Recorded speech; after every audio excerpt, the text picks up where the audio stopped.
Israeli Prime Minister Benjamin Netanyahu's office said on Thursday that he is shocked by the horrific anti-Semitic shooting of two staff members of the Israel embassy in Washington, D.C. He ordered the reinforcement of security at Israel's mission worldwide following the attack. Let's listen into what exactly he said first. Last night in Washington, something horrific happened. A brutal terrorist shot in cold blood a young, beautiful couple, Yaron Lishinsky and Sarah Milgram. Yaron had just bought an engagement ring for Sarah. He was planning to give it to her in Jerusalem next week. They were planning to start a new and happy life together. Well, that tragically did not happen.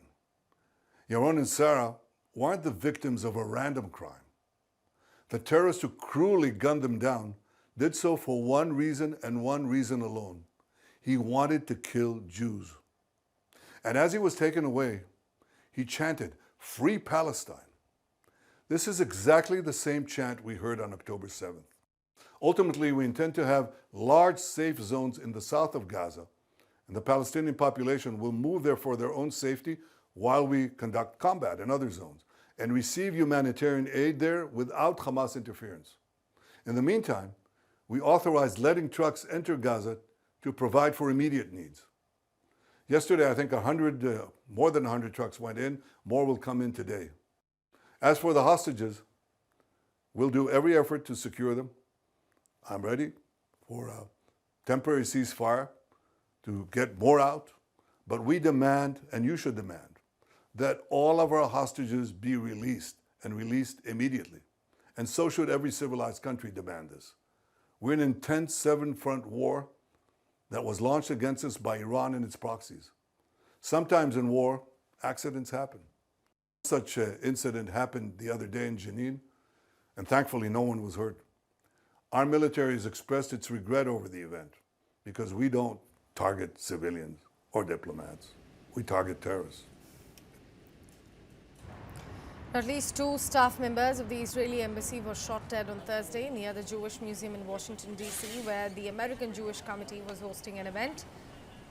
The sole suspect, identified as 30-year-old Elias Rodriguez from Chicago, is in police custody now. He faces some charges, including the murder of foreign officials. He said in the court that his motive was to show support for Gaza and Palestine. Rodriguez reportedly flew to Washington from Chicago on Tuesday with a handgun in his checked luggage and purchased a ticket for the museum event just hours before it began. An FBI affidavit has revealed all of those big details. My colleague Neha Bhan is joining us on the broadcast now. Neha, what more details do we have about this man who has been arrested, who openly has said that he was siding with Gaza and Palestine, hence he conducted this?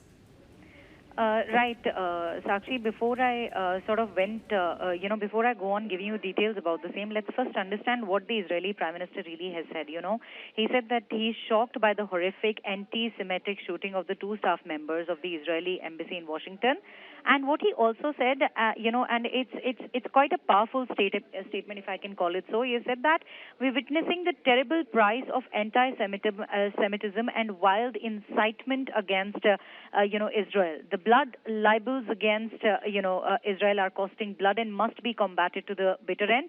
He, in fact, issued a statement on the same and went on to say the same. Now, what is the latest in the Israeli embassy is that, on this front is that the Israeli embassy is also reviewing security protocol and supporting the individuals who witnessed these fatal shootings. Now, just yesterday, it was also Kash Patel, the FBI director, who issued a statement saying that, his team has been briefed on the shooting tonight in, downtown D.C. and while they're working with the MPD to sort of respond and learn more in the immediate, and also saying that asking people to just, have some patience and please pray for the victims and their families, while also saying that, we're keeping the public updated. Now, what caught really everyone's eye was the fact that United States President Donald Trump also tweeted, and he put it out in as many words as possible, that this is in fact an act of anti-Semitism. He said that, these horrible DC killings based obviously on anti-Semitism must end now.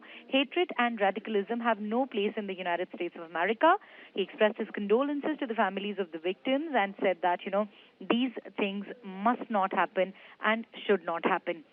Now, on your question, the man who is accused of fatally shooting these two staff members of the Israeli, embassy at a Jewish event in Washington, D.C. has been charged with the murder of these foreign officials. He's been identified as Elias Rodriguez.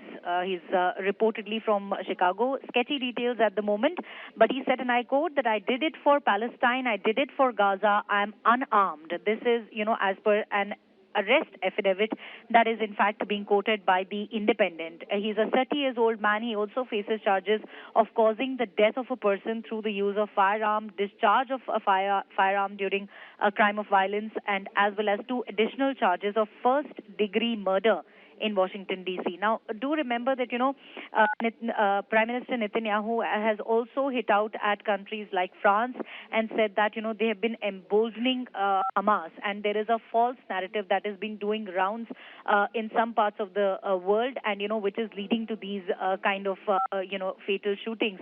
What we witnessed yesterday was absolutely horrific. Now, some of the witnesses have said that Rodriguez, when he attacked those Israeli embassy staff, also chanted "Free, Free Palestine."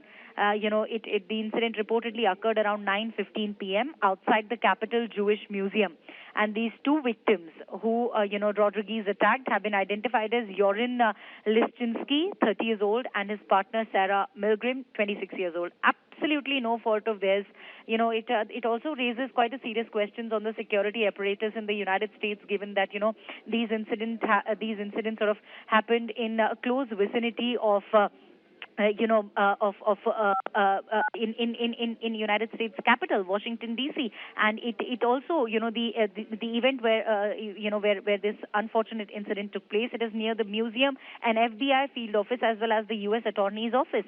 So there are a lot of questions on the security apparatus as well, Sakshi, that that have been raised that still are unanswered. But having said that, your question the answer to your question lies that there's sketchy details at the moment, but we do understand that Elias Rodriguez of Chicago, has said that he did it for Palestine, he did it for Gaza. He was unarmed. This is what he said: "I am unarmed." So, Netanyahu, the Israeli Prime Minister, has also he's hit out at France and other countries, saying that, at least now they should stop with the narrative that, Hamas